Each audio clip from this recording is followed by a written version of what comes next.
გამარჯობა.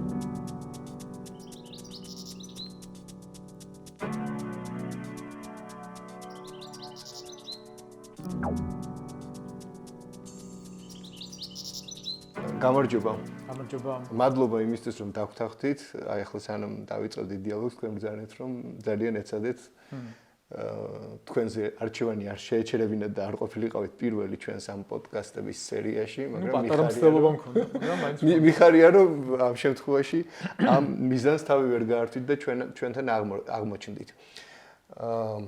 ჩვენი მიზანია პოდკასტების სერიით ვიპოვოთ პასუხი რა არის ფუფუნება. ცოტა ფილოსოფიურიც არის და ამ დროს ამბიციურიც, მაგრამ ამ დროს თითქოს მარტივიც.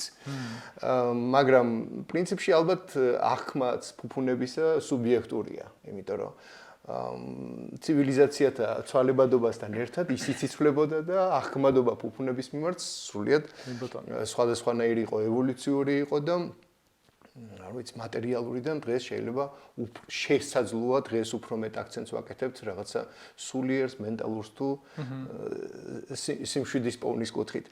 ვისთვის რა არის ფუფუნება? და ჩვენ ვცდილობთ, რომ ამ კითხვაზე პასუხი ვიპოვოთ ცნობილ, საინტერესო ადამიანებთან ერთად და ვფიქრობ, რომ ის ადამიანები, ვისაც რაღაც მიღწევა გააჩნიათ ცხოვრებაში, მათ თავისი პოზიცია აქვს და თავისი პოსტულატი აქვს თუ რა არის ფუფუნება. მე ჩვენს მსმენელს ვეთქვი, რომ ჩვენი პოდკასტების ციკლების პირველი გამოშვება დაუთმეთ იმ ადამიანს, რომელიც ერთის მხრივ გახლავთ კომპანია Honeywell Cement-ის გენერალური დირექტორი და მეორეს მხრივ კომპანია Trail Lab-ის ერთ-ერთი დამფუძნებელი და ბევრისთვის თქვენ ასოცირდებით როგორც საქმიანი ადამიანი, რომელიც ჯანსაღი ცხოვრების წელს ძალიან კომაგობს, ძალიან გულშემატკივრობს და ამ მხრივ ძალიან ბევრი აქტივობა ყოფილა ჩვენთან. ის მარათონები და გარბენი, რომელიც ჯერ კიდევ Heidelberg Cement-ის სახელით იყო, მე მგონი ერთ-ერთი საკულტო იყო. და გრძელდება. ხო, რადგან Trail Lab-ი ასეთი კომპანიაც დაარსეთ. და ეს მოიცავს ბილიკებსაც და სხვადასხვა ჩვენთან ბილიკების, სამთო ბილიკების კულტურაც ძალიან მიხარია, რომ ასე ვითარდება, მეც რაღაცა მონაწილეობა მიმიღი ამაში და ძალიან მახარებს ეს ფაქტი და მოდით ასე კითხავთ. თქვენი ცხოვრების რა ბილიკებმა მიგიყვანათ და აღმოგაჩინათ იმ კონდიციაში, როდესაც თქვით, რომ მარტო საქმიანი ცხოვრება არაფრის მომცემია და ფიზიკურ აქტივობას უნდა შევხედოთ როგორც კულტურას. კეთილი, პირველ რიგში მადლობა მოწვევისთვის, როგორც გითხარით, ცოტა გაკვირებული ვიყავი და პატარა მსწავლობა მქონდა, მაგრამ დიდი წინააღმდეგობა არ გაუწია ორგანიზატორებს და გისურვებთ დიდ წარმატებას, კარგი წამოწყება და მიხარია, იმედია ცნობადობის რა მოგახსენოთ, მაგრამ იმედია რომ საინტერესო გამოვა. ახლა თქვენს კითხვას რომ პასუხი გავცე, ცოტა შორიდან უნდა დავიწყო, მთა სიარული ლაშქრობა ყოველთვის მიყვარდა ბავშვობიდან, თუმცა დასრულ პერიოდში ალბათ თბილისი მარათონი დაიწყო ჩემი სპორტული აქტივობაც კი, მაშინ გენერალური დირექტორი ჩვენი იყო გერმანელი, რომელსაც ჰქონდა ეს შესანიშნავი იდეა, რომ ქალაქის მარათონი, city მარათონი გაგვეკეთებინა და ჩვენი კორპორატიული სოციალური პასუხისგებლობის და მარკეტინგის მნიშვნელოვანი ბიუჯეტი მიგვემართა ამისკენ. თბილისში არ იყო მარათონი კი არა, საქართველოშიც არ იყო მსგავსი მარათონი და დავიწყეთ 2012 წელს თბილისის ზღვაზე ჩატარდა პირველი რამდენიმე მარათონი, მერე ურთიერთგაგება დამყარდა თბილისის მუნიციპალიტეტთან. იმიტომ რომ თბილისში მარათონის ჩატარება ხომ წარმოგიდგენიათ მუნიციპალიტეტის ჩართულობა აქ მნიშვნელოვანი იყო. რა თქმა უნდა, უსაფრთხოება, გზების გადაკეტვა, საცობები და მოკლედ ისეთი რთული თემა იყო, მაგრამ საბოლოო ჯამში მიხარია, რომ უკვე 2012-დან მოყოლებული 2 წელი არ ჩატარდა კოვიდის გამო, მაგრამ დანარჩენი წლები უცვლელად ტარდება, წელსაც 27 სექტემბერს არის დაგეგმილი და სირბილთან ჩემი კონტაქტი პრინციპში ასე დაიწყო, თორე ლაშქრობები და მთა ბარიც სულ იყო ჩემი ნაწილი. შემდეგ წლებში მე და ჩემმა მეგობრებმა აღმოვაჩინეთ trail running-ი, რომელიც სამთო სირბილია ქართულად თითქოს უბრალოდ ისე საშიშად ჟღერს, რომ ინგლისურისგან განსხვავებით და მაინც თითწორზე სირბილს არ გულისხმობს. ზუსტად, კი, ანუ ალპინიზმისგან შორს არის და ინგლისურში ტრეილი არის ბილიკი და ისეთი გაცილებით ჰუმანურია მე რომ მკითხავ ვიდრე საგზაო გზაზე სირბილი, იმიტომ რომ გზაზე რო დარბიხარ, სადაც არის მყარი საფარი და არის წორი მეტნაკლებად, შენი და სხვების მოლოდინიც არის რომ სტარტიდან ფინიშამდე უნდა ირბინო. რაც საერთოდ არ არის მოლოდინი და შეუძლებელიც კი არის ტრეილ რანინგის შემთხვევაში, იმიტომ რომ არის აღმართი და აღმართი მეტი მრავალფეროვნება. ალახი, ხო, რაღაც ტექნიკური სექციები და იქ ასფალტის სირბილი არ გამოდის. ნამდვილად და იქ პროფესიონალი მორმელებიც არის მონაკვეთები, სადაც ვერ დარბიან და არიან სწრაფაიგზე ან დადიან. ასე რომ საკმაოდ ისეთი ჰუმანური სპორტია, მაგ კუთხით არის თავისი სახელისგან განსხვავებით ნაკლებად საშიში და ძალიან ადვილი. შეხება, ხო, აქედან დაიწყო და მე ტრეილ რანინგი აღმოვაჩინეთ, მე და ჩემმა მეგობრებმა. მივხვდით, რომ საქართველო არის ფანტასტიკური ადგილი ტრეილ რანინგისთვის და თბილისიც ისეთი მთაგორიანია, რომ ალბათ სოფლიო დედაქალაქებს და დიდ ქალაქებს შორის ერთ-ერთი გამორჩეულია. ეგ კი არა, რომ ვიწყებდით, რამოდენიმე ვიდეო კლიპი გადავიღეთ და ერთ-ერთს დავარქვით The Trail Capital of the World, ესე ქვია, კლიპს, სადაც ხსნით, საკმაოდ კარგი კლიპია, მეგონი YouTube-ზე შემოგჩა. დიდი ხნის წინ იყო ეს ამბავი. იმის მერე ბევრმა წყალმა ჩაიარა და საკმაოდ პოპულარულია ტრეილ რანინგიც საქართველოში ბოლო შეჯიბრზე, რომელიც ჩავატარეთ აპრილში თბილისის სათავგადასავლო გარბენი ქვია, 1000-ზე მეტი მონაწილე ყავდა, რაც 4 ციფრა ბარიერის გადალახვის ამბავში საკმაოდ ისეთი სასიამოვნო ფაქტია. თბილისი მარათონს რო დაუბრუნდეთ, უკვე ბევრი წელი ტარდება. წელს იმედი გვაქვს, რომ 5000 მონაწილემდე გვეყოლება და ეს ქალაქის ცენტრალურ ქუჩებში სირბილის სულისკვეთება და ჯანსაღი ცხოვრების პროპაგანდა მე მგონი ძალიან მნიშვნელოვანია. თბილისის მე ვთვლი, რომ ერთ-ერთი სავიზიტო ბარათია და მიხარია, რომ ჩვენი კომპანია აგრძელებს ამ ტრადიციას და იმედი მაქვს, რომ მომავალში კიდევ უფრო მეტი მონაწილე გვეყოლება, როგორც საქართველოსდან, ისე საზღვრების გარეთიდან. მე მახსოვს პირველ წლებში, როდესაც ეს ინიციატივა იყო, მეწილად მოდიოდნენ ის ადამიანები, ვინც ასე თუ ისე დარბოდნენ, ფიზიკურად აქტიურები იყვნენ.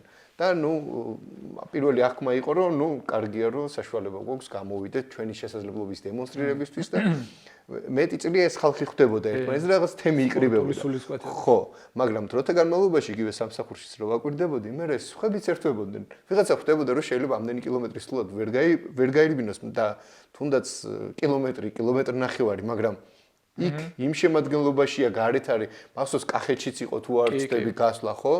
და ის თბილისი მარათონთან კავშირში არ იყო, მაგრამ ხო, მე ვამბობ, ზოგისთვის ეს საშუალება იყო, რომ გასულიყო. ნამდვილად. აგერ თბილისი მარათონის მრავალფეროვნება კიდევ ალბათ თქვენ ციფრებში ახსენეთ და მზარდი არის ტენდენცია, ხო? სტატისტიკურად რო შევხედოთ. ამას წინად იყო სტუდენტთა ფესტივალი, სტუდენტური ფესტივალი მოცულობითი უნივერსიტეტებს შორის და დაგვირგვინდა ეს სტუდენტური ფესტივალი გარბენით, მართალია შორი მანძილი არ იყო, მაგრამ ვაკის პარკიდან თავისუფლების მოედნამდე და მე ვესაუბრებოდი ორგანიზატორებს და შემდეგ წინა დღეებში და იქვე ითქვა, რომ აქ მხოლოდ სტუდენტებს არ ველოდებით და არ მოდიან სტუდენტები. იცით იყო ყოფილა ახლა რაღაც აქტივობები უნივერსიტეტებში, რომ ახლა უნდა მოხვიდეთ სტუდენტებო ჩაერთოთ ამ საქმეში. ეს მოცემულობა არ ყოფილა. სტუდენტებიც მივიდნენ და ზრდასრულებიც მივიდნენ და სტუდენტობის ასაკი უკვე დაძლეული ბევრჯერ რო აქვთ ის ადამიანებიც და ჩემთვის ეს იყო გასაკვირი. და პრეზიდენტიც იყო და თბილისის მერიც და სტუდენტური ფესტივალის გამოგვირგვინებელი გარბენი იყო ასაკობრივად ძალიან მრავალფეროვანი. გამარჯვებულიც სპორტული გაგებით ვეტერანი იყო, ხო? მე და იცით რისკენ მიყვავს კითხვა, რომ ადრე თუ რაღაც ეგზოტიკა იყო ასეთი სპორტული აქტივობა. რამდენად ხდება იგი მოცულობითი იმ თვალსაზრისით, რომ მხოლოდ ფიზიკურს არ უკავშირდებოდეს. გასაგებია, რომ დღეს ჩვენ ცოტა რთული სტილი გვაქვს ცხოვრების, მჯდომარე, მანქანაში, ოფისში, ასე შემდეგ და ვიღაცისთვის მიღწევა ალბათ ის, რომ თუნდაც სურვაზე დაიწყოს სიარული, ან რაღაც ფიზიკურ ვარჯიშებს აკეთებს იმისთვის, რომ ორგანიზმს მოდუნებაში ხელი არ შეუწყოს, მაგრამ რამდენად არის დღეს ფიზიკური აქტივობა და ასეთი ღონისძიებები იმასთან ასოცირებული, რომ ეს არ არის მხოლოდ ფიზიკურთან, არამედ მენტალურ თუ რაღაც კულტურულ აღქმას უკავშირდებოდა სოციალურ ჭრილში. კი ბატონო. პირველ რიგში ბუმია არ შემეშინდება ამ სიტყვის სირბილის მთელ სოფლიოში. Trail running-ისაც და საგზაო ჩვეულებრივი ტრადიციული სირბილის ძალიან დიდის და აქვს ყველა დიდ მარათონს, აი რა ვიცი, ასეულობით 1000 კაცი იღებს მონაწილეობას, ჩვეულებრივი უდიდესი ინდუსტრია ამას მთელი საწარმოო და ლოგისტიკური ჯაჭვიც რომ მივობოთ, სპორტული ტანსაცმლის, ფეხსაცმლის, მოკლედ ძალიან კარგი დროა ახლა ამ ბიზნესისთვის და ამ აქტივობისთვის და საქართველოშიც ახლა მე რომ ახსოვს ჩვენს პირველ გარბენზე რამდენი მონაწილე იყო და ტრეილი იმით უმეტეს ხო ისეთი მაშინ აღქმა იყო რომ ძალიან რთულია და ტექნიკურია და საშიშია და ქარია და წვიმაა და ტალახია და ძალიან დიდის და აქვს საქართველოში. და ეს სპორტული აქტივობები, ჯანსაღი ცხოვრების წესი, იცი რა, თაობებიც იცვლება და ჩვენი თაობებისგან განსხვავებით, ჩვენი რაღაც უმცროსი თაობები, ჩვენი შვილების თაობები უფრო ჯანმრთელები იმედი მაქვს რომ იქნებიან ამ კუთხით აღქმა, მიმღებლობა მეტი აქვთ. მაგრამ ამის გარდა არის ეს რაღაც ძალიან დიდი სოციალური ფორუმი, ხო, სადაც შეგიძლია ერთმანეთს გაუზიარო ეს რაღაც შენი მიღწევა იგივე კახეთის მაგალითი რომ თქვით და თბილისიც, ხო ეს გაცვეთილია, მაგრამ მონაწილეობა არის მართლა მთავარი ბევრისთვის და არა მოგება, იმიტომ რომ ხანუ სპორტულ ღონისძიებებზე ცხადია რომ ეხლა სპორტული ელიტა იმარჯვებს და ადამიანები მე კონკრეტულად ემზადებოდნენ ამ გარმენებისთვის და სამიზნე ქონდათ ასე ვთქვათ. კი ბატონო და ნუ ტრეილში ცოტა თანაბრდება ისეთ გამოცდილ მოყვარულსაც რაღაც შანსები მეტი აქვს რომ კონკურენცია გაუწევს. მრავალფეროვნებიდან გამომდინარე ხო? კი, ანუ იქ აღმართი ტექნიკური აღმართი და ვინც ბევრს დარბის ამ აღმარდ-აღმართზე ძლიერ გზაზე მორბენალ სპორტსმენებთან ჭიდილს ახერხებს. Ну, თუმცა რა თქმა უნდა, მაინც უპირატესობა მათთვის არის და დანარჩენი ისეთ სოციალური გარემოა, შენ ცდილობ შენი შედეგი გააუმჯობესო წინა წლიდან. შეიძლება მაგასაც არ ცდილობ და უბრალოდ მოგწონს. ბევრ ადამიანთან ერთად სირბილი ბუნებაში, მე after party და კომუნიკაცია საერთოდ სხვა ფორმატში. აბსოლუტურად კი და ერთმანეთს უზიარებ ამ შესანიშნავ ბილიკებს, რაც თბილისს აქვს და მართლაც აი მახსოვს ბევრი წლის წინ კუსტვაზეც დავრბოდი, სისპაზეც დავრბოდი და ჩემთვის მანდ მთავრდებოდა ქალაქი, მივდიოდი მანქანით, ვაჩერებდი, ვარტყამდი რამდენიმე წრეს, მეტნაკლებად სირბილით, ძუნძულით და სიარულით და ტრეილი რო აღმოვაჩინე, მე ეხლა პირიქით არის მივდივარ მანქანით, ვაჩერებ მანქანას და იქიდან მივდივარ მე კოჯორში, კრწანისში და ნუ ასე შემდეგ და იმდენი ბილიკია, ისეთი საინტერესოა თბილისი, აი რა ვიცი, რომ უზარმაზარი პოტენციალი გვაქვს. ჩვენ გვაქვს მარტო 3 შეჯიბრი თბილისში, რომელსაც რეგულარულად ვატარებთ ლისის მიდამოებში წოდორეთის თბიდან და იქ ნუ ვწდებით თბილისს და გავდივართ რამდენიმე მუნიციპალიტეტში და მე უკან ბრუნდება დიდი დისტანციები, აქ რწანისში და ნუ მთაწმინდის ქედზე, კოჯორზე. ისეთი მდიდარი და კიდე ამოუწურავია ჩვენ არ ყოფნის ადამიანური რესურსი რომ მეტი გარბენი ჩავატაროთ თორემ იქითა ზღვისკენ ქედზეც რო გადავიდეთ იქაც მე რამდენი რამე აღმოჩნდება და ტყეპარკი იქიდან რომ მოვყვეთ საერთოდ დიდი შესაძლებლობები აქვს და საქართველოსაც ხო ანუ ისეთი მაგარი ადგილია ტრეილ რანინგისთვის ჩვენ ორი დიდი შეჯიბრი გვაქვს ერთი ყაზბეგში რომელიც ყველაზე ძველი მარათონია ესეც უნდა ვთქვათ თბილისის მარათონზე ძველია 2010 წლიდან არსებობს ყაზბეგი მარათონი მისი უფლებები ვიყიდეთ დიდი ხნის წინ უბრალოდ გადმოგცეს ძალიან კარგმა ხალხმა ვინც ატარებდა ამ მარათონს და გვაქვს სულ ახალი შარშან პირველად ჩავატარეთ მესტია ულტრა და წელს გვექნება მეორე შეჯიბრი სულ რაღაც ერთ თვეში 17-18 ივლისს, სადაც 6 კილომეტრიდან 100 კილომეტრამდე გვაქვს უამრავი დისტანცია და ისეთი კარგი გამოხმაურება ქონდა შარშან ხალხი თბილისიდან ჩავიდნენ მოყვარულები ზუსტად ამ სოციალურ გარემოს ვინც ეძებს და თან გასვლა, თან მესტია, თან კუბდარი და ვიღაცა შეიძლება არც უნახია მესტია და ეს იყოს საშუალება სვანეთში აღმოჩენის ყველაფერთან. იმიტომ ვახსენე კახეთი. ვიცი ადამიანები მაშინ ამ თვალით კახეთში არ ყოფილვარო. კი და გეგმაში კახეთიც არის, ბორჯომშიც ვფიქრობთ. გარბენს და მთავარია ჩვენ გავწვდეთ ამას, იმიტომ რომ პატარა გუნდი ვართ, ჩვენზე სწრაფად იზრდება ეს ყველაფერი და ჩვენ ახლა ვცდილობთ რომ დავეციოთ და მეტი და მეტი გარბენი ჩავატაროთ. და კი თქვენს კითხვას რომ დაუბრუნდე, არის ხალხი ვისთვისაც არის ეს სპორტი, ან შენ თავს ეჯიბრები და რაღაც დროის გაუმჯობესებას ცდილობ და ეს აზარტი არის და мотиваცია გაქვს რომ ჯანმრთელი ცხოვრების წესს ესე გაყვე. და ამასთან ერთად ბევრისთვის ეს არის უბრალოდ კარგი სოციალური გარემო და მართლაც საგზაო მარათონიც ფანტასტიკურია, იმიტომ რომ თბილისში ამდენი ხალხი რო გიყურებს, ზოგი ტარს გიკრავს, გამხნევებს, ეს ძალიან ემოციურია, მაგრამ ბილიკებზეც რაღაც ლამაზი ხედებით სირბილი 1000 ადამიანთან ერთად ძალიან შთამბეჭდავია.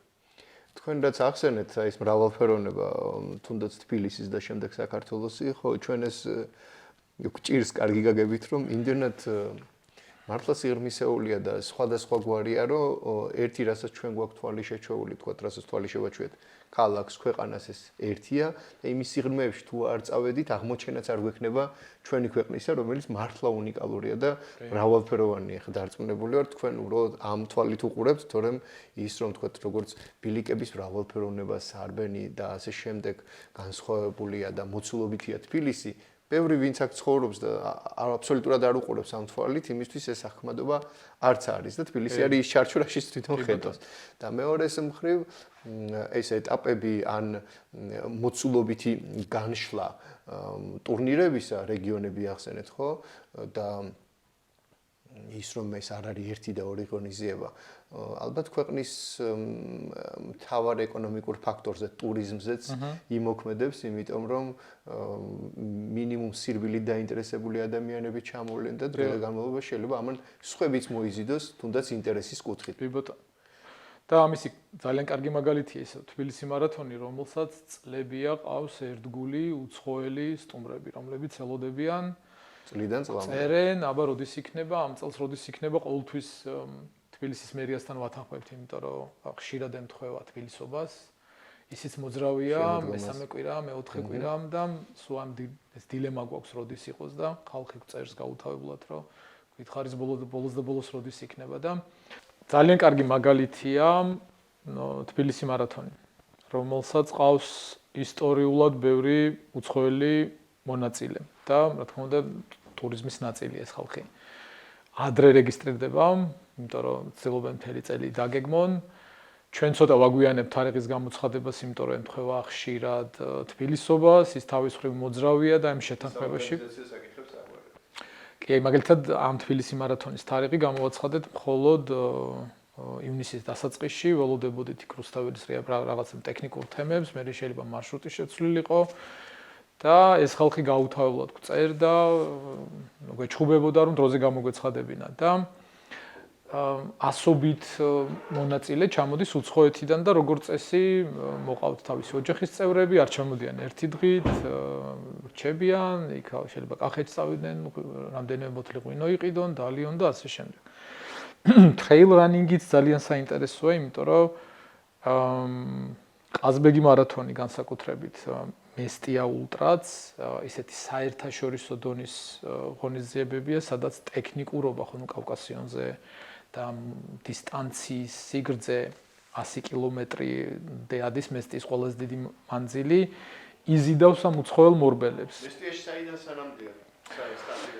მესტიის ცენტრში იწყება, მერე ადის გულის უღელტეხილზე და გულის მთაზე, ხარდაკლით თეთნულდამდე გადის, მთელი ზურულდის ქედს, ძალიან დიდი დისტანცია, ბევრი კი, წრე არის.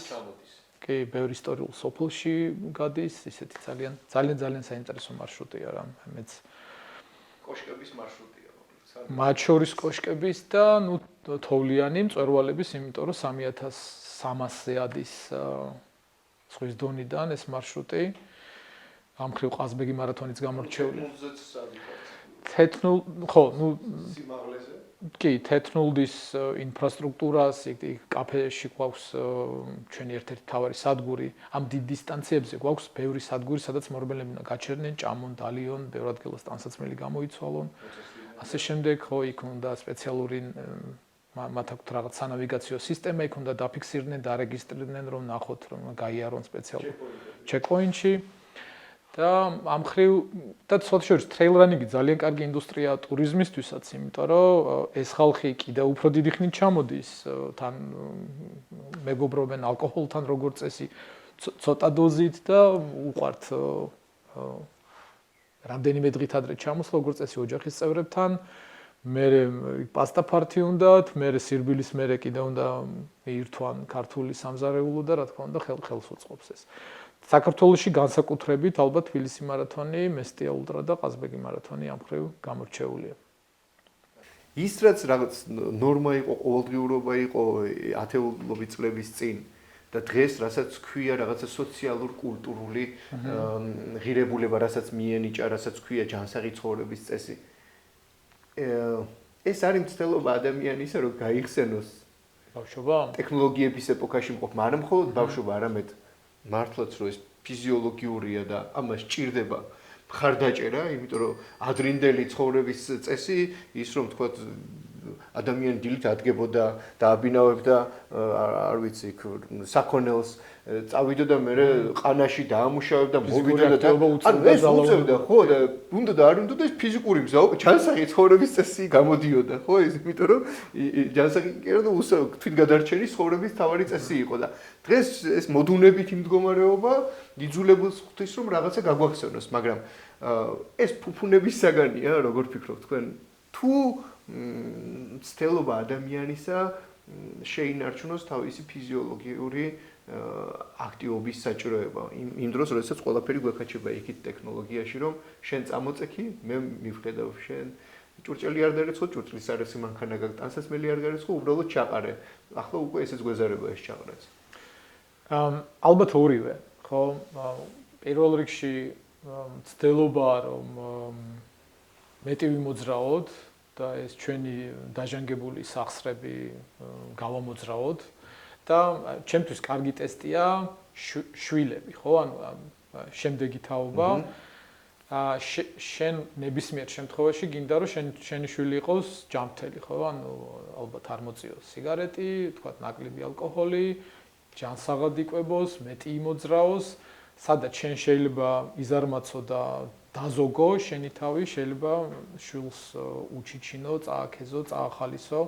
ამიტომ კი ფუფუნებაც არის ერთის მხრივ, იმიტომ რომ ცდილობ რომ ამ შენს ცხოვრებისეულ რუტინაში ამისთვის დრო იპოვო, ხო? ან დილით ფიზიკური აქტივობის დროის პოვნა არ არის ადვილი, იმიტომ რომ თავისი ხო ამ დილის რუტინით, სამსახურამდე მგზავრობით დიდი დრო გადის საღამოც საკმაოდ დატვირთულია. მე დაღლილის ხარ? დაღლილი ხარ, ქშია, სახლში გინდა, იქ სახლს თავისი ინფრასტრუქტურა აქვს, ოჯახი და ასე შემდეგ, ამიტომ ვინც ახერხებს ამას, ხო, დისციპლინის საგანიც არის, ანუ შინაგანი ხმაც რაღაც გეკაჩება რომ გააკეთო და მაგ მხრივ ფუფუნება არის, იმიტომ რომ მატერიალური კომფორტის გარდა რაც ალბათ დეფინიცია ხო ფუფუნების შენ ცდილობ რომ გამოგლიჯო ამ ყველა ასპექტს დრო ოჯახსაც სამსახურსაც რა ვიცი მეგობრებს და შენთვის რაღაც დრო დაიტოვო რომ მაგალითად წახვიდე აუზზე ან სპორტულ დარბაზში ან ირბინო დილით და ამის დაგეგმვა ამის მოხერხება ადვილი არ არის ნამდვილად აი თანამედროვე ამ ცხოვრებაში მაგრამ ტესტია და мотиваცია შვილი, ხო, ან შენი ახლობელი, მას რას ურჩევდი და რადგან ცალსახად შავი თეთრზეა რომ ეს არის ძალიან კარგი, ჩვენთვის ეს არის ჩემთვის დამატებითი мотиваციაა ეს რომ მეტი გავაკეთო ამ კუთხით. მუნიციპალური განვითარება, ну, რა ლოგიკურია, ალბათ დამახასიათებელია კონკრეტული სოციუმის, ლანდშაფტისა და იქ არსებული გარემო პირობებისა და урბანიზაციას ყოველთვის თავისი მოაქვს. და შეუქცევადია, ხო? შეუქცევადია. და რაღაც კუთხით მისი ნეგატიური მხარეები არის ის, რომ რაღაცებს თვალსაჩინო შუა კარგავ. რა თქმა უნდა, აქვს დადებითი მხარეებიც, თუმცა урბანიზაციისგან შექმნილი რეალობა, რომელიც ჩვენ გვაქვს ახლა თბილისში, და ძალიან კარგია ეს კონცეფცია მუნიციპალიტეტის იდეა, რომ სიმწვანე პარკები იყოს მეტი. თუმცა თქვენ სწორად აღნიშნეთ, ისეთ საინტერესო ლანდშაფტშია, ერთი ქვაბულია და კი ბატონო. შეიძლება დისკომფორტის შექმნელია, თქვათ, ზაფხულში და ასე შემდეგ, თუმცა მეორე მხრივ სხვა ბევრი უპირატესობა აქვს ამ ქალაქს, რომელიც მთებით არის გარშემოწყული. ეს არ არის 3000 მეტრი ზღვის დონიდან, სადაც 600-ია რა, მაგრამ ეს სიმაღლე და ეს ფერდები, რომლებიც გარკვეულწილად ზოგან ხელოვნურად არის განვითარებული და ზოგან ბუნებრივად, არის ის საშუალება, რომელიც ადამიანს ყოველდღიურ რეჟიმში ალბათ იდეაში უნდა ახსენებდეს, რომ ბუნება არსებობს და ახლოსაა. მაგრამ თქვენი აზრით, თქვენი შეფასებით, თქვენი გამოცდილებით, როგორი ოპტიმალური ლანდშაფტი უნდა შეარჩიოს ადამიანმა იმისთვის, რომ თქვათ, ეს ურბანული საჭიროებიდან გამომდინარე მისი ჩართულობა მაღალი იყოს, მაგრამ ბუნებასთან სიახლოვე რაც დეფიციტური იქცა, მეტად აღქმადი იყოს, მეტად ახლოს იყოს. აი თქვენ რო ბრძანეთ მანქანას ვტოვებ და მე მოვდივართ. აი თლად მანქანის დატოვებას რო არ დაგჭირდეს და რაღაც შუალედურ სივრცეში იყოს. რაზე უნდა გააკეთოს ადამიანმა აქცენტი? როგორ ფიქრობთ? კეთილი, პირველ რიგში ურბანიზაცია ჩემთვის ცუდი არ არის და სხვათა შორის ჩვენი აღქმა რომ თბილისი თავკომბალა ან ზოგადად საქართველოში ურბანიზაციის დონე მაღალია, ასე არ არის. ჩვენ მეზობელ ქვეყნებსაც რო შევადაროთ ან აღმოსავლეთ ევროპის ქვეყნებს, იქ კიდევ უფრო დიდია და კი ბატონო. ეს შეუქცევადი პროცესია, მეორეა რომ რაღაც რეგულაციაში და ჩარჩოში უნდა მოექცეს და მწვანე სივრცე, რეკრეაცია, პარკები მაქსიმალურად იყოს ქალაქში, ურბანულ სივრცეში. ხელმისაწვდომი და მე მგონი ამ ხრივ ბევრი ნაბიჯი გადაიდგა და მაგრამ თბილისს ზოგადად გაუმართლა აი ზუსტად მაგიტომ თბილისელებს გაუმართლათ უფრო სწორად და თბილისის სტუმრებს, ვინც აქ ცხოვრობს, რომ აი ეს ფანტასტიკური ლანდშაფტია. ხო თბილისი ჰილსიც ხო ძალიან კარგი მაგალითია ამისი. კი, სადაც ახლა ვიმყოფები. ადგას თავზე, ფანტასტიკური ხედებით, სიმწვანით, აქაც უამრავი ბილიკია ხო. კი ბატონო. სანამ დაიწყებოდა განვითარება, ჩვენ აქ დავრბოდით მრავალი წლის წინ ეს ბილიკები. კარგად ვიცით. ხო ძალიან ინდივიდუალურია როგორ შეარჩიოს, მე გეტყვით მე როგორ შევარჩია, ანუ ჩემთვის მნიშვნელოვანი იყო რომ ახლოს ყოფილიყავი ქალაქთან, ამ შემთხვევაში საბურთალოსთან, იმიტომ რომ მეც, ჩემი ცოლიც იქ მუშაობთ, შვილი იქ სწავლობდა, მშობლებიც, ნაწილი მშობლების ყოველ შემთხვევაში საბურთალოზე ცხოვრობდა და მაგ გარემოდან შევარჩიეთ თბილისთან ახლოს. მიხარია ძალიან რომ გადავედით, ერთ-ერთი კარგი გადაწყვეტილება იყო ალბათ. ჩემს ცხოვრებაში ადრე საბურთალოდან მივდიოდი იქ მანქანით, ვაჩერებდი და მე დავარბოდით, ეხლა მაქვს ეს ფუფუნება დავარქვათ. სახლიდან შემიძლია და გადავედოთ ბილიკზე, ან ბილიკზე გადავიდეთ. თბილისში უამრავი ადგილია ასეთი, სადაც ბუკვალურად სადარბაზოდან შეგიძლია გაიქცე, მიუხედავად შეიძლება ცხოვრობდი არც შვანიას ქუჩაზე, კორპუსში, იყო ძალიან ურბანულ გარემოში, როგორც თქვენ აღწერთ, გარშემო იყოს ბეტონის კორპუსები, ასფალტირებული გზები, იყოს კომფორტული, მოდიოდეს საზოგადოებრივი ტრანსპორტი, მაგრამ იქიდანვე გექნება შესაძლებლობა კუსტმისკენ იმ ფერზე გადახვალ და ადიხარ. თან ძალიან კარგია რომ ბევრი ბილიკი დაემატა, რომელიც ჩამოდის ისეთ ადგილებში, სადაც თითქოს არც იყო ასასვლელი მოწესრიგებული. რეალურად ბილიკები იყო, უბრალოდ კარგია რომ მოწესრიგდა ეს ბილიკები, გაიწმინდა. ეგ ბილიკები რეალურად ბევრი იყო უბრალოდ რას გულისხმობ, რომ მეტწილად იცოდნენ იქ კორპუსებთან ცხოვრებმა ადამიანებმა, ან მათთან სტუმრად მოსულებმა. დანარჩენები არ მოდიოდნენ და ახლა ამ განვითარებამ და ხელშეწყობამ ინფრასტრუქტურულმა ბილიკებისა ცნობადობა ამაღლა და ბევრნი მოდიან და უკვე რაღაც ნორმაა თაწმინდიდან ყუსტმამდე ამ პირიქით მოძრაობა, რაც ადრე რაღაცა ესეთი იყო. რა თქმა უნდა, და აი თქვენს წინა კითხვაზე პასუხადაც შეიძლება დაგვიანებით ეხლა ვთქვა, რომ ლაშქრობაც ბუნებაში გასვლაც არის ჯანსაღი ცხოვრების წესი. ხანდახან ეს გვავიწყდება და მაინც და მაინც რაღაც მძიმე რკინის ნივთი უნდა ავწიოთ, ან რაღაც 10 კილომეტრი ვირბინოთ, ან რამდენიმე ასეული მეტრი ვიცუროთ და ხშირად განსაკუთრებით თუ შუა დღეს დავრბივარ მე და ჩემი მეგობრები ბილიკებზე, ძალიან გულდასაწყვეტია, რომ აბსოლუტური უმრავლესობა ხალხის, ვინც გვხვდება, ვინც არის სალაშქროდ ამ პიკნიკზე, არ არიან საქართველოს მოქალაქეები, არიან სტუმრები და აი შორიდანაც რო დავინახავ, თითქოს მიხარია, იმიტომ რომ ეხლა ნათლისმცემლის თაზე ვიყავით რამდენიმე კვირის წინ და დიდი გუნდი იყო ბავშვებით პიკნიკს გამიკვირდა მეთქი რა მაგარია ვინ წამოიყვანა და რომ ჩაურბინეთ გვერდზე ჩაუვარეთ და მივესალმეთ მივხვდით რომ არ იყვნენ ქართველები რა საქართველოს მოქალაქეები და რაც უფრო გავალთ ამ ბილიკებზე ქალაქ გარეთ მით უფრო იქნება ჩვენი ფიზიკური და ფსიქიკური ჯანმრთელობისთვის კარგი. ამით მართლა ბედნიერები ვართ თბილისში ეს უბრალოდ უნდა აღმოვაჩინოთ ეს თბილისი რაც არის ის. ბევრი ჩვენი კოლეგა სამთო მორბენალი იმის გამო რომ ცხოვრობს ბრტყელ ევროპაში იძულებულია საათობით მანქანით იაროს რომ რაღაც პირველ ბორცვს მიადგეს ან რა ვიცი თუნდაც იშენოს კი რა თქმა უნდა ტყე არის მაგრამ ამ რელიეფს თავისი ხიბლი აქვს და ჩვენ გვაქვს ეს რა ვიცი აქ ხელის გულზე და მისაწვდომ სივრცეში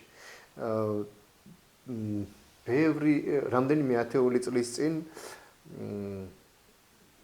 ასეთი აქტივობა არ იყო ასე ვთქვათ მოდებული სირბილი არ იყო ასეთი ტრენდული მოდური არ ვიცი როგორ თქვა მე მახსოვს ეპოქა როდესაც პატრა ვიყავი და უფროსების საუბარში ეს არის ძალიან მაგარი ადიდასის სპორტული ეცვა და მაშინ საბჭოთა ეპოქაში ეს ადიდასი ჩემზე უკეთ მოიხსენებათ რა იყო და რა მაგარი სპორტულები გაცვიაო და ვარჯიშობ არა ეს უბრალოდ მაცვიაო რა კაი რამეო ახლა კი ვირბენ არა ისა და დღეს ცოტა მოცემულობა არის შეცვლილი იმ კუთხით რომ ახმადობა არის სრულიად სხვანაირი ხო და ამ მოცემულობაში ადამიანებისთვის რა შეიძლება იყოს ის ვექტორი რომელიც დაეხმარება ბალანსის შენარჩუნებასა თუ პოვნაში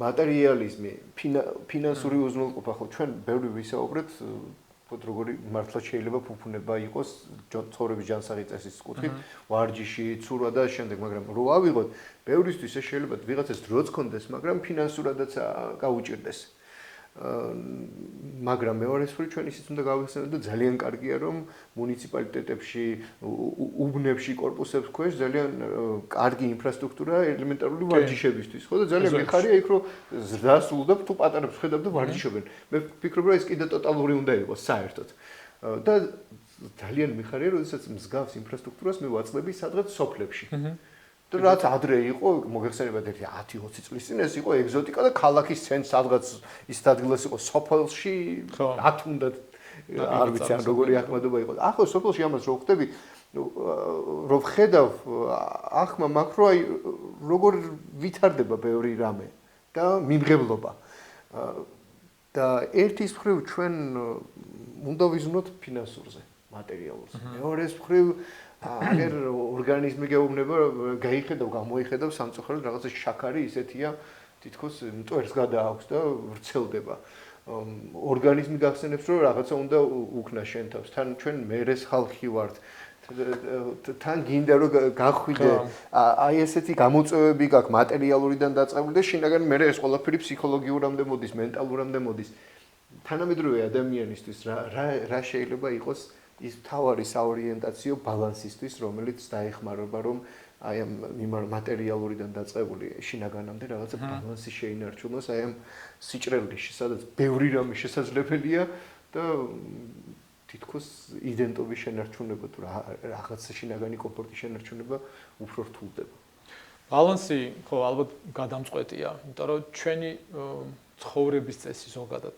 ქართველის ღვინის ქვეყანა ხაჭაპური გემრიელი საჭმელი, გემრიელი საკვები, სასმელი და ამის დაბალანსება. როგორც ევროპაში, ხო, აი რა ვიცი, გერმანელი რო იყო ტიპიური, რომ ან ღვინის ნაწილის, ან ლუდის ნაწილის და თავის სოსისებით. შეიძლება ჩვენზე მეცვამენ per capita ალკოჰოლს წელიწადში, არანაკლებ კალორიებს იღებენ, მაგრამ მათთვის, რა ვიცი, შაბათი კვირა, სპორტული აქტივობა არის, რა ვიცი, ჩვეულებრივი ველოსიპედი ლაშქრობა, რაღაცა სიწმინდელი, ხელშეუხებელი. ნაწილია შენი ცხოვრების, რაც არ იყო ჩვენი თაობის, ხო, თქვენ რო ყვებოდით, იყო უფრო ეგზოტიკა, კი, ფეხბურთი, ეზო, რა ვიცი, ცალკარა, ხო, ეს კალათბურთი იყო, ყველაფერი. უბურთოდ თამაში ფეხბურთის და ასე. თუნდაც, მაგრამ ესე მასიურად არ იყო და შეიძლება ეხლა იბადება ეს. და ჩვენი შვილების თაობა იყოს განსხვავებული ჩვენგან მაგ კუთხით, თორე ხაჭაპური და ღვინო ალბათ იმათაც ეყარებათ, ხო, დარწმუნებული ვარ ამაში, უბრალოდ მეტი შესაძლებლობა ექნებათ, რომ ეს დააბალანსონ, იმიტომ რომ მიმღებლობა მეტი აქვთ. ჩვენს პირველ გარბენებზე, ვინც მოდიოდა აბსოლუტურად ყველას ვიცნობდით სახელით და გვარით, იმიტომ რომ ჩვენი ამ პატარა თემის community-ს ნაწილები იყვნენ, პროფესიონალი და მოყვარული მორბენლები. ახლა ნუ ჩავიქნიეთ ხელი, ხო? აზრი არ აქვს, აზრი არ აქვს და მოდის ახალი თაობა, ძალიან ბევრი მოდის ყოველ შეჯიბრზე მოდის პირველი მონაწილე, რაც არის ძალიან გასახარი და ნუ მაინც რადგან ტრეილია, იქ რაღაც რისკები არის, შეიძლება წაიქციან რაღაც არასრულწლოვანს არ ვარეგისტრირებ და ძალიან ბევრი წერს, რომ არ 17-ის, 16-ის უკვე დიდი ვარ რას უკვე დიდი ვარ, ხო, აი პატარა დისტანციას ვირბენ და ესეთი განაცხადი ადრე იყო რამდენიმე და სპეციალური ფორმა გვაქვს, უნდა შობელმან მეურვემ შეავსოს მის მაგივრად, თუ ძალიან პატარა შობელი მასთან ერთად დარბის ან დადის და ესეთი განაცხადები არის ძალიან ბევრი და ხო ვფიქრობთ, რომ ეს რაღაც ბევრ ქვეყანაში არის აპრობირებული, რომ 16-მდე დავწიოთ, 15-მდე. მეორე მხრივ კარგია, იმიტომ რომ ადრე შემოვლენ ამ მოცემულობაში. კი და სხვათა შორის ამ კუთხითაც ალბათ საქართველოს გაზდის ძალიან ბევრ მაგარ პროფესიონალ ტრეილრანერს.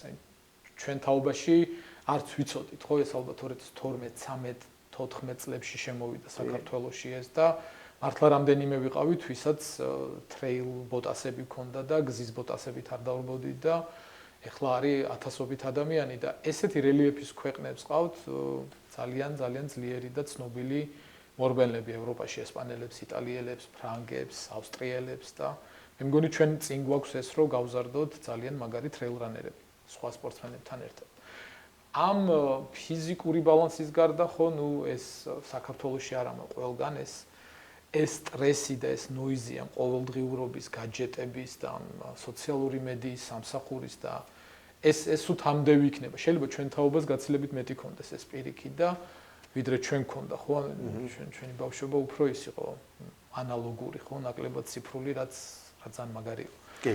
ამათ არ ექნებათ ეს ფუფუნება, იმიტომ რომ ამ ციფრულ სამყაროში მოუწევთ გაზრდა და მით უფრო მაგარი იქნება მეტი სპორტული აქტივობა, იმიტომ რომ ამის ბალანსშიც გეხმარება, ხო, ამ რაღაცა სისაღის შენარჩუნებაში ან განტვირთვაში, გაწმენდაში, ამ შენი გონების და რაღაცა ემოციების განსაკუთრებით ტრეილი არის ფანტასტიკური შესაძლებლობა ამ ყველაფრის. და ნუ ნებისმიერი ფიზიკური აქტივობა, მაგრამ აი მართლა კიდევ რომ ლაშქრობას დაუბრუნდეთ, ან შულს რომ მოკიდო ხელი და კუსპიდან თაწმინდამდე, ამ უკვე ძალიან კარგი მოწესრიგებული და გატკეპნილ ბილიკზე ფაქტობრივად, ხო, იქ რაღაც მორებით, მოსაცდელებით დასაჯდომის სკამია, დასასვენებელი საპიკნიკე ადგილები, კი ბატონო. ვერც დაიკარგები რომ ზგიდოდე მანიშნებლებია, საინფორმაციო დაფაცა.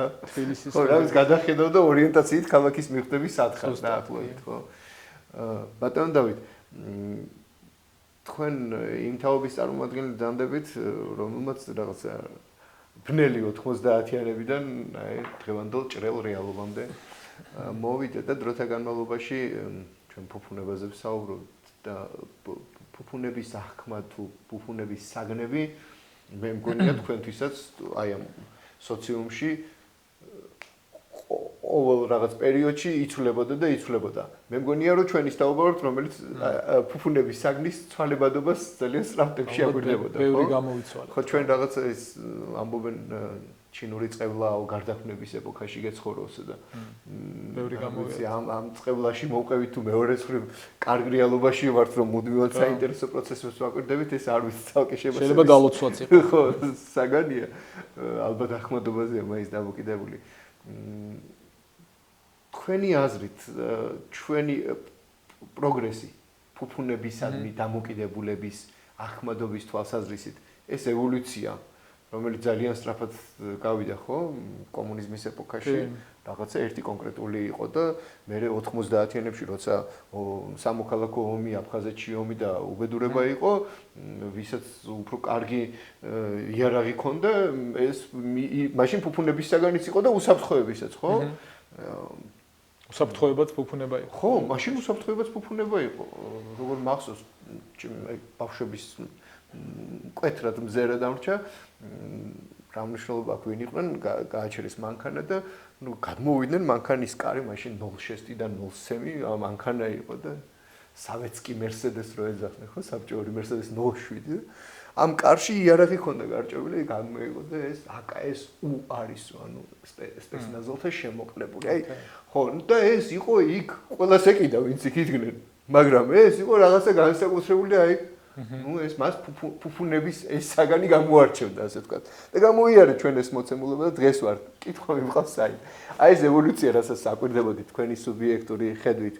რამდენად სწორია და დღეს რა არის ჩვენი სოციუმისთვის ფუფუნება, როგორ ფიქრობთ?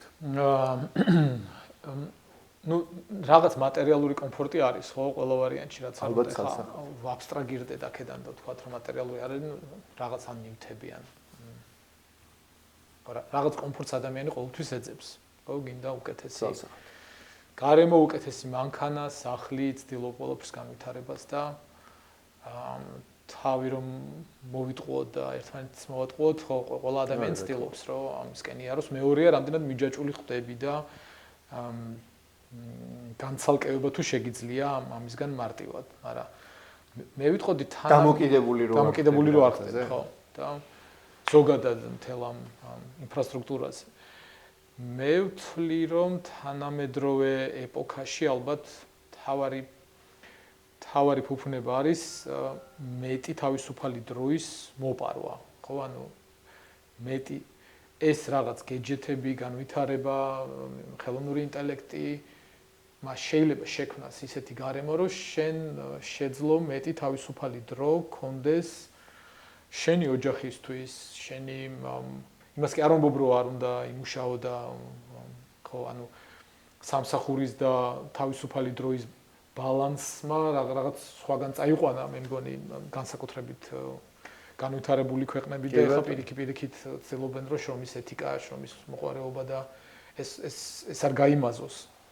მაგრამ დრო ალბათ არის თავარი ფუფუნება და შენ თუ მოახერხე უკეთესი დაგეგმვით და ეხლა ამის შანსი მეტია ვიდრე თქვა 10-15 წლის წინ იყო იმ ანალოგურ სამყაროში ჩვენ რო ვიყავით, რომ დაგჭეს მეტი დრო, რომ შენი საქმე პირმართლად გააკეთო და დაიხარჯო და სინდისი კონდეს 7 და მეტი დრო გქონდეს შენი ოჯახისთვის, შენთვის, შენი მენტალური ჯანმრთელობისთვის, დილით სირბილისთვის თუ ლაშქრობისთვის, საღამოს სპორტული დარბაზისთვის, ეს არის ალბათ ეს იქნება ალბათ თავარი ფუფუნება შემდეგი ამ ეპოქის და შემდეგი წლების. თქვენთვის ახლა სირბილი, ბილიგზე სეირნობა, სიარული ან სირბილი არის ფუფუნება თუ არა? იცი რა, ყოველდღიურობა, ხო, ან კვირაში ალბათ 5-6 დღე დავრბივარ, ამის გარდა ვცდილობ რომ ხშირად ვიცურო საღამოს თუ დრო მაქვს. ვერ ვიტყვი რომ ფუფუნებაა, მაგრამ მაქვს პერიოდი რომ თქვენ ავად ვარ ან სხვაჩი თუ არის იქაც მიმაქვს ჩემი ბოტასებით იქაც დავრბივარ, მაგრამ ამის გარეშე ძალიან გამიჭირდება. არ ვიცი ეს რამდენად ფუფუნებად ჩაითვლება თუ არა. ერთის მხრივ თითქოს არა, იმიტომ რომ ყოველდღიურობაა, მაგრამ ამაზე უარის თქმა ძალიან გამიჭირდება. ამიტომ ისეთი ძალიან მნიშვნელოვანი ნაწილია იმისა, რაც მე ვარ დღეს.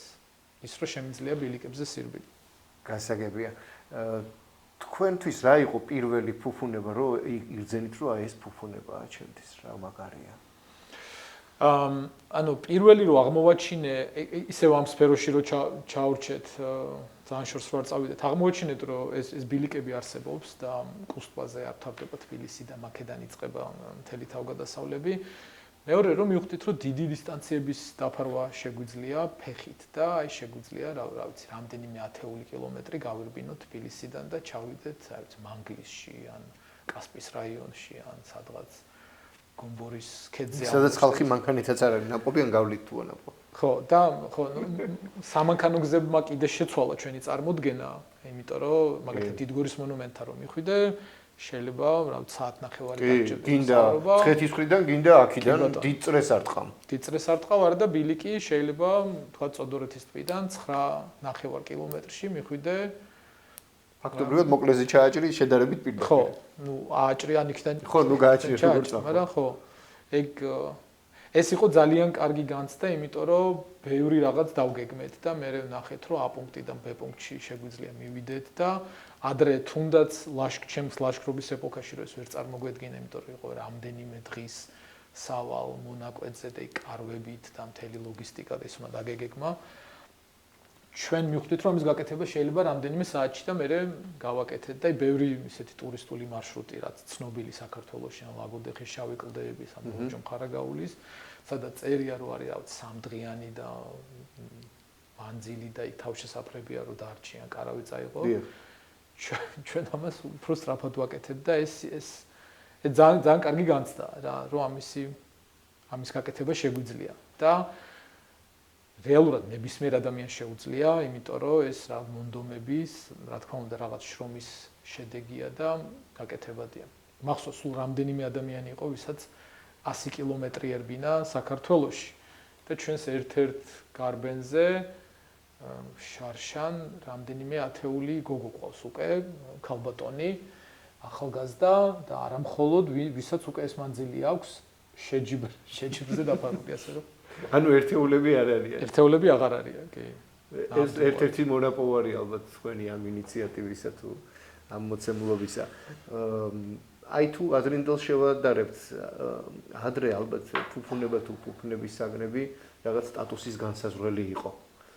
როგორ ფიქრობ, დღეს გამოვიდით ამ მოცემულობიდან თუ იმედია, ხო და ალბათ აი არ ვიცი თუ რაღაც სოციუმი ბოლომდე არ გვაძლევს ამის შესაძლებლობას, იმედია ჩვენ მივცემთ ჩვენ შვილებს ამის შანსს და ალბათ ეს დეფინიცია ფუფუნების შეიცვლება, ხო და ნაკლებად იქნება მატერიალური, მეტად იქნება სულიერი, ემოციური და თუნდაც ცხოვრება ისეთ გარემოში, სადაც ახლოა ბუნება, შეიძლება თლად ვერ იცხოვრო ხო ბუნებაში, იმიტომ რომ მაინც ისე урბანულ სივრცეში იყო, მაგრამ იყო სიახლოვეში. შეიძლება ეს იყოს იმედია, ეს იქნება ფუფუნება, ან იმის შესაძლებლობა, რომ შენი და შენი გარშემო მყოფი ხალხის ცხოვრება ისე დაგეგმო, რომ ხშირად იყო ამ სიტუაციაში, ეგ უფრო იქნება ფუფუნება ჩემი აზრით მომავალ წლებში. ეგ შეიძლება იყოს, ასე ვთქვათ, მეტი გათავისუფლება საზოგადოების მხრიდან, საზოგადოების წევრებისა, აი მოცემულობიდან, როცა ვიყავით ხალხი რას იტყვის. მე მგონი თავისუფლდებით ნელ-ნელა ხო ამ რაღაც მარწუხებისგან. ჩვენ თუ არა შემდეგი თაობა ყოველ შემთხვევაში. ყოველ შემთხვევაში მე მგონია რომ ეს თაობა იმ თაობას მეტ სივრცეს უტოვებს. კი, ნამდვილად მასე. რომც არ დავუტოვოთ, მე მგონი რომ და იმედი მაქვს რომ ძალიან არ შეგვეკითხებიან. ბოლომდე არ დაგვიჯერებენ და თქვენი გამოცდილებით რას ურჩევდით თანამედროვე ადამიანს იმ თვალსაზრისით რომ მისთვის ფუფუნების საგნად არ იქცეს ან არ დარჩეს ის რაც თანამედროვე რეალობაში მარტივად მისაღწევია ან მარტივად გამოსაყენებელი არ ვიცი როგორ თქვა. ну ბევრი რაღაც ხო ანუ მატერიალური არ იყოს და სულიერი იყოს მაგრამ აი ჩვენს რეალობას რო დაუბრუნდეთ თბილისს ხო აი მოდი აღმოვაჩინოთ თბილისი ხელახლა და მართლაც აი მთაწმინდიდან ან კუსტბიდან კოჯრისკენ უძოსთისკენ მარშრუტზე შაბათს კვირას შუადღეს თუ გაივლით ნახავთ რომ 90% შეიძლება მეტი აბსოლუტური უმრავლესობა არის უცხოელი დედაქალაქის საქართველოს და სხვაგანაც და ჩვენ შვილებს ეს გვაქვს ხელახლა აღმოსაჩენი და გაცილებით შეგვიყვარდება ეს თბილისი მე урბანულსაც უფრო დააფასებ იმიტომ რომ იქიდან გახვალ ეს დეთეჩმენტი გექნება მე ისევ დაბრუნდები ამ урბანულ სივრცეში ეს ძალიან ახლოა ხო ეს კონტრასტულობა უფრო ახმადი იქნება კი და თან აქვეა შეგიძლია სადარბაზოდან დაიწყო შენი ლაშქრობა თბილისი ამის შესაძლებლობას იძლევა თუ არა და რაღაცა მინიმალური ტრანსპორტირების დროთი 1 საათში შეიძლება 9 საათში მიხვიდე იმ ადგილას და იქიდან წახვიდე ეს უნდა გამოვიყენოთ რომ ეს არ იყოს ისეთი ფუფუნების ნაწილი ახმადობაში რომ ნუ ეს მე არ მცალია, მე არ შემიძლია, ეს ჩემი არ არის, იმდენი ფული არ მაქვს, იმდენი დრო არ მაქვს. ან მაინც და მაინც უნდა წავიდეთ თუშეთში ამისთვის, ან იქაც უნდა წავიდეთ, რა თქმა უნდა, ხო, საქართველოს იმდენად მრავალფეროვანია, რომ ხო, ეს უნდა ვნახოთ და ვიმოგზაუროთ და საქართველოს ხელახლა უნდა აღმოვაჩინოთ ცალსახად, რა თქმა უნდა, მე ხა ამ შემთხვევაში რატომღაც მარტო თბილისი მქონდა მხედველობაში და ეს ბილიკები აქაც არის, ხო? ანუ აქაც არის, რა ვიცი, ველური ყვავილები, ისინი ჩიტები, ცხოველები.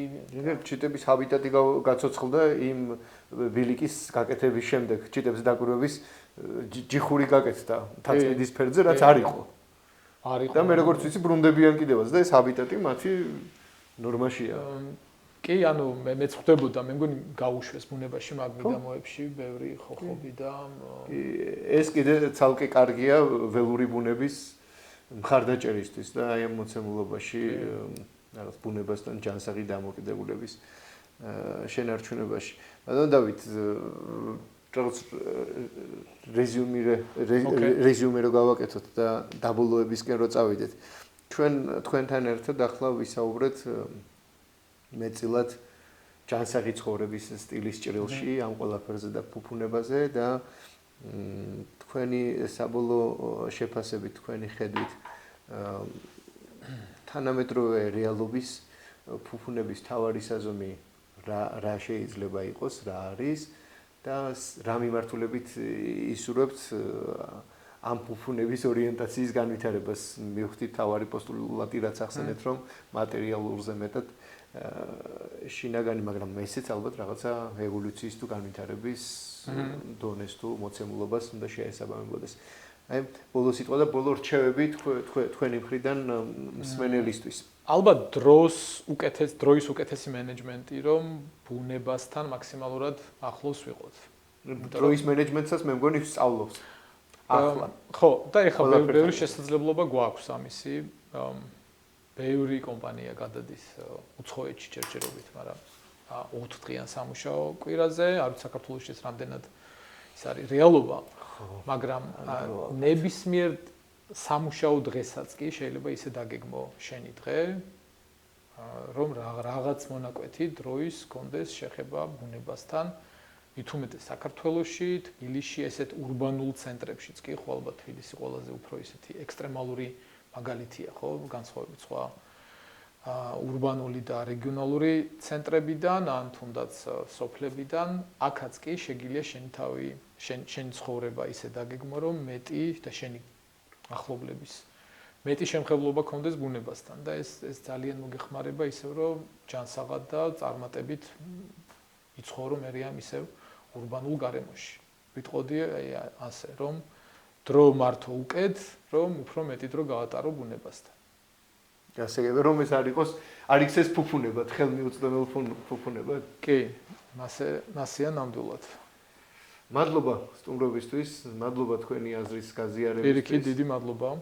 ხო, ნუ ეს ერთი და პირველი პასუხი ჯანსაღი ცხოვრების ჭრილში ფუფუნებასთან მიმართებაში. კიდევ ერთხელ მადლობა რომ მობრძანდით.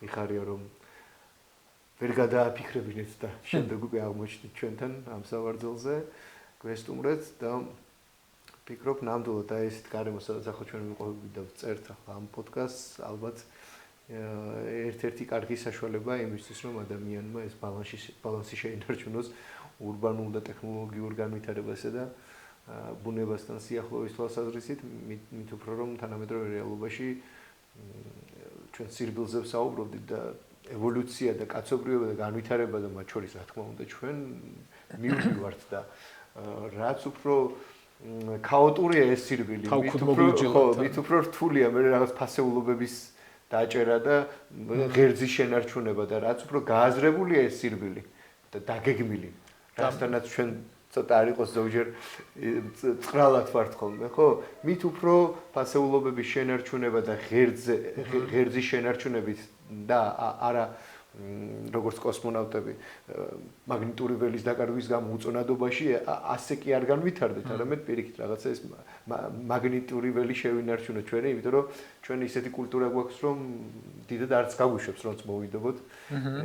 ალბათ ეს სიღრმისეულობა და ხო, ну ის რაც ბევრი არათუ საუკუნეების წინ არამე დათეული წლის წინ ფუფუნების საგანი იყო, დღეს აღარ არის, მაგრამ მაშინ რაც ხელმისაწვდომი არ იყო, დღეს ხელმისაწვდომია, თუმცა შეიძლება ვერ ვიყენებდეთ ადამიანი და მართლაც ალბათ ერთ-ერთი მნიშვნელოვანია თანამედროვე რეალობაში თან ხელის გულზე გვაქვს და რამდენიმე ნაბიჯის გადადგმა გვჭირდება, რომ ისევ იქ აღმოჩნდეთ. ყველაფერი მაინც ალბათ იწყება მენტალური აღქმადობით. კი. და ეს მენტალიტეტი თავარია ჯანსაღგარემოში იყოს ხოლმე და ამ ჯანსაღგარემოშიც მე ჩვენ გარემოსაც ჩვენ ვხრით და ყველაფერი ერთმანეთთანაა დამოკიდებული. მადლობა კიდევ ერთხელ წარმატებებს გისურვებთ. წარმატებები თქვენ ამ პოდკასტს ძალიან კარგი წამოწყებაა და კიდევ ერთხელ დიდი მადლობა. მადლობა თქვენ. ნამდვილად არასტანდარტულ თემას მოვეჭიდეს და ვცდილობთ აი ეს საინტერესო ადამიანებთან დიალოგით საინტერესო აზრი შევთავაზოთ ჩვენს მენელს და თქვენ კიდევ ერთხელ მადლობა ამაში მონაწილეობისთვის. მადლობა.